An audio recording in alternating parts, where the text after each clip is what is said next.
మీ మోకాల నొప్పులకు ఎటువంటి సర్జరీ లేకుండా ఎపియాన్ పెయిన్ క్లినిక్ అందిస్తున్న అత్యాధునిక చికిత్స. విటమిన్ బి12 గురించి చెప్పాను. అలాగే విటమిన్ డి మీరు ఆ సూర్యుడిని చూస్తే వచ్చేస్తుంది దేహంలో, అదంతకదే తయారవుతుంది. లేదు మాకు సూర్యుడిని చూడలేము, పొద్దున 6 గంటలకు పోయి రాత్రి 12 గంటల వరకు హైటెక్ సిటీ సాఫ్ట్వేర్ ఇంజనీర్లము, మాకేమీ పాపం ఏం చేయాలి మేము అంటే ఏమీ ఇబ్బంది లేదు. పుట్టగొడుగులు తీసుకోండి, మష్రూమ్స్ ఎండలో ఎండబెట్టండి. మీరు ఎండకు పోకున్నా పుట్టగొడుగుల్ని ఒకసారి ఎండబెట్టండి. ఒక 10 కేజీలు పుట్టగొడుగులు తీసుకొని ఎండలో ఎండబెడితే 1 కేజీ అవుతాయి. అవి మంచి గ్లాస్ బాటిల్లో వేసుకొని పెట్టుకోండి. రాత్రి నానబెట్టి ఉదయం ఆ నీళ్ళతోనే కర్రీ చేసుకొని వారానికి 2 సార్లు తింటే మీకు ఎంత కావాలో అంత విటమిన్ డి వచ్చేస్తుంది. ఏమీ ఇబ్బంది లేదు. ట్యాబ్లెట్ల నుంచి మీకు విటమిన్ డి రాదు. కొంతమందికి ముట్టు సమస్యలు, అంటే ముట్టు రానే రాదు, ముట్టు వస్తే ఆగదు. ఇది పీసీఓడి అయి ఉండొచ్చు, గర్భకోశంలో గడ్డలు ఉండొచ్చు. ఇవన్నిటికీను పీసీఓడి గర్భకోశ సమస్యలని పట్టీలో ఉందండి. దాన్ని వాడితే ఈజీగా గంటన్నర నడవాలి. ఈ హార్మోన్ ఇంబ్యాలెన్స్కి walking is the best solution. Of course నా అభిప్రాయంలో వాకింగ్ లేకుండా మానవ జాతి జీవనం చేయకూడదు. ప్రతి ఒక్కరూ, దేవుడు 2 కాళ్ళు ఇచ్చాడు. కాళ్ళు ఎందుకు ఇచ్చాడయ్యా? నడిచేదాన్ని.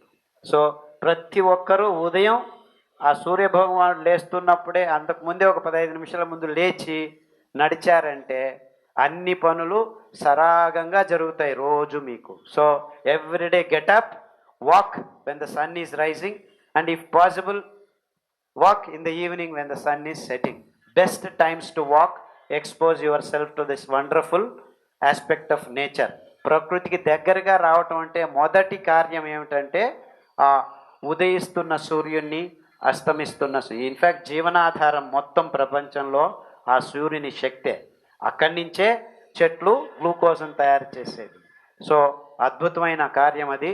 సో సూర్యునికి పొద్దున సాయంకాలం 2 సార్లు నమస్కారాలు వేయండి.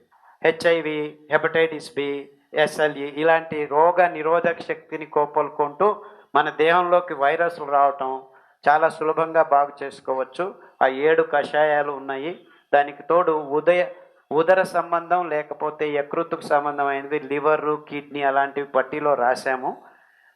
ఉదరానికి యకృత్తుకు సంబంధించి ఊదలు అక్కి ఎక్కువగా తినాలి. ఊదలు బియ్యం 3 రోజులు, మిగిలిన ధాన్యం ఒక్కొక్క రోజు తింటూ కానుగాకు కషాయం, తంగడి ఆకు కషాయం, మెంతి ఆకు కషాయం చాలా అద్భుతంగా పనిచేస్తాయి మీ లివర్ మీద.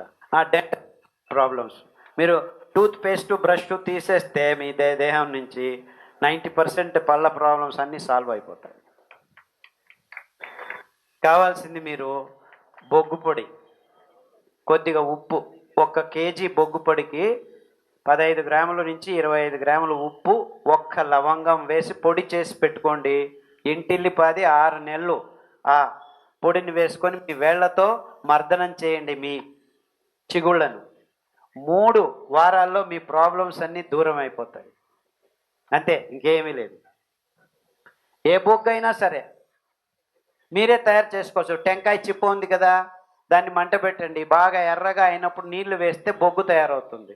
దాన్ని దంచేసి ఎండలో పెడితే అదే యాక్టివేటెడ్ చార్కోల్. ఒక్కసారి ఒక ఆదివారం రెడీ చేస్తే 6 నెలలు మీ ఇంటిల్లిపాది వాడుకోవచ్చు. ఆ డబ్బులే కోట్ల రూపాయలు అవుతున్నాయి. ఈ టూత్పేస్ట్ వాడటం ఆపు చేస్తే మన భారతదేశం సగం బడ్జెట్ మన చేతుల్లోనే ఉంటుంది.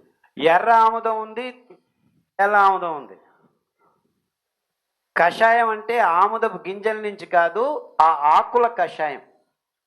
ఆముదపు ఆకు కషాయం చాలా అద్భుతమైన గుణాలు ఉన్నాయన్నమాట. చాలా నొప్పులకు బాగా పనిచేస్తుంది. జామ ఆకు కషాయం, ఆముదపు ఆకు కషాయం, ఇత్తాకు కషాయం దేహంలో నొప్పులు ఉంటే బాగా పనిచేస్తుంది అన్నమాట. తర్వాత నువ్వుల నూనె దేహంలో మర్దనం చేసుకోవడం వల్ల చాలా వరకు నొప్పులు తగ్గుతాయి అన్నమాట. చాలా వరకు నువ్వుల నూనె అతి అద్భుతమైంది. నువ్వుల నూనె, కట్టెగానుగా నువ్వుల నూనె. Syndrome, irritable bowel syndrome, complex regional pain syndrome, అంటే డాక్టర్లకు అర్థం కాకపోతే సిండ్రోమ్ అని పేరు పెడతారనమాట. Very simple. మీరేం కంగారు పడకండి. సిండ్రోమ్ అంటే పెద్దది ఏమీ కాదు, ఏమి ఇబ్బందులు ఉండవు. కొర్రలు, అండు కొర్రలు, ఎనీ పెయిన్స్. ఇప్పుడే చెప్పాను, ఈ ప్రశ్న వస్తుందేమో నాకు ముందుగానే తెలిసినట్టుంది. పెయిన్కి చమురాకు, జామాకు, ఈతాకు కషాయాలు వాడండి అని చెప్పాను. నువ్వుల నూనె మర్దనం చేయండి. చాలామందికి కొద్దిగా గోరువెచ్చగా ఉన్న నువ్వుల నూనెతో మర్దనం చేసుకుంటే, అంటే వేడిగా చేయకండి, గోరువెచ్చగా ఉండాలి. వేడి మంచిది అనుకోవద్దండి, వేడి చాలా చెడ్డది, మనకు అవసరం లేదు. గోరువెచ్చగా ఉంటే చాలు. స్నానం కూడాను మీరు చల్లనీళ్ళతో స్నానం చేయడం అలవాటు చేసుకుంటే చాలా మంచిది. చల్లనీళ్ళు వద్దబ్బా అంటే గోరువెచ్చని నీళ్ళు తయారు చేయండి, జస్ట్ గోరువెచ్చని నీళ్ళు. మీరు వేడి నీళ్ళతో స్నానం చేస్తే మీకు ఇబ్బందులు ఎక్కువ అవుతాయి. చల్లనీళ్ళతో స్నానం చేస్తే ఇబ్బందులు తక్కువ అవుతాయి. చల్లనీళ్ళు వద్దులే అనుకుంటే గోరువెచ్చని నీళ్ళ వరకు చాలు. అలాగే నువ్వుల నూనెతోనూ మర్దనం చేసుకోండి. ఉన్నది ఉన్నట్టు రూమ్ టెంపరేచర్ నూనె వాడితే చాలు.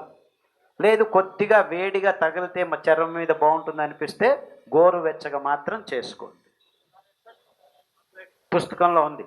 ఎస్ఎల్ఈ ఆర్థరైటిస్ వేరే, ఎస్ఎల్ఈ ఈజ్ మోర్ కాంప్లికేటెడ్, దానికి కూడా పుస్తకంలో పట్టి ఉంది. ఆర్థరైటిస్ పుస్తకంలో ఉంది. గ్యాంగ్రీన్కి చాలా సులభం అండి. గడ్డి చేమంతి కషాయం, మెంతాకు కషాయం, తర్వాత చేమంతి పూల కషాయం, ఆకుల కషాయం వాడండి. 5 ధాన్యాలు 2 రోజులు తింటూ ఉంటే మీ చక్కెర రోగం నియంత్రణకు వచ్చి మొదలుపెట్టి కావాలంటే హోమియోపతిలో కొన్ని మందులు ఉన్నాయి, డాక్టర్ దగ్గరికి వెళ్ళి తీసుకోండి. ఖచ్చితంగా 100 మంది గ్యాంగ్రీన్ పేషెంట్లకి కాలు కట్ చేయకుండా, వేలు తీయకుండా బాగు చేసుకున్న వాళ్ళు ఉన్నారు. ఇప్పుడు మా మైసూర్లో చాముండి కొండని ఎక్కి దిగుతున్నారు. ఏమీ ఇబ్బంది లేదు, చాలా క్లియర్గా బాగు చేసుకోవచ్చు, ఇబ్బందులు లేవు. కానీ చాలా దూరం వెళ్ళి ఉంటే కష్టం కాకపోవచ్చు. బట్ ఒక మంచి హోమియోపతి డాక్టర్ ఆధ్వర్యంలో మీరు ఈ కషాయాలు, ఈ సిరిధాన్యాలు తింటూ ఉంటే 100 మంది 1000 మంది బాగు చేసుకుంటున్నారు. No problem at all. బొల్లి, ఈ చర్మ సంబంధ రోగాలని ఉందమ్మా, నువ్వుల నూనె రాసుకోవాలి. రాత్రి రాసుకొని ఉదయం కలబంద ఆ గొజ్జు దాంతో పూసుకొని స్నానం చేయాలి. సోపులు వాడకూడదు మీరు. No soap is good. So కుంకుడుకాయలు, సీగే పొడి, కలబంద, ఇవి మీరు చర్మాన్ని శుద్ధం చేసుకోవడానికి వాడాల్సిన పదార్థాలు. దానికి తోడు కలబంద కషాయం పుస్తకంలో రాశారు చర్మ సంబంధం గురించి, దాన్ని వాడితే తగ్గుతూ వస్తుంది. చాలామంది బొల్లు ఉంటే నూనె పూసుకొని ఎండలో కూర్చోవాలి అంటారు. ఎండలో కూర్చోవాల్సిన అవసరం లేదు. Just day before yesterday I got a message, WhatsApp message. ఈ వాయిస్ పడిపోయింది, ఏదో చేశారు డాక్టర్లు, వాయిస్ పడిపోయింది. 8 సంవత్సరాలు అయింది వాయిస్ పోయి. ఇలాగే నేను నా లెక్చర్ ఎవరు అటెండ్ అయ్యి సిరిధాన్యాల్ని 5 వాడటం మొదలుపెట్టారు. కషాయం ఆ 7 కషాయాలు తాగడం మొదలు పెడితే 8 నెలల్లో వాయిస్ వచ్చేసింది. రికార్డ్ చేసి పంపించారు నాకు తెలియదు. Actually I don't know that it can happen. నేనేమి ఎవరికి బాగు చేయలేదు, కానీ ఇలా రాసి పంపించారు. సో ఇలాంటి అద్భుతమైన విషయాలు ఈ సిరిధాన్యాల్లో ఇమిడి ఉన్నాయని నేను ఇంకా నేర్చుకుంటూనే ఉన్నాను. అర్థమవుతుందా? సో ఇది దేవుడిచ్చిన వరాలు మనకి, అద్భుతమైన ధాన్యాలు. అంటే ఆరోగ్య సిరులు అనే దాంట్లో రెండో మాట లేదు. సో మీరందరూ గట్టిగా ఈ వరి బియ్యం, గోధుమలు మనం తినాల్సిన పదార్థాలు కాదు అని మీరు మీ పిల్లలకి చెప్పండి. సిరిధాన్యాన్ని తినిపించండి, అందరూ ఆరోగ్యవంతులు అవుతారని నాకు పూర్తిగా నమ్మకం ఉంది.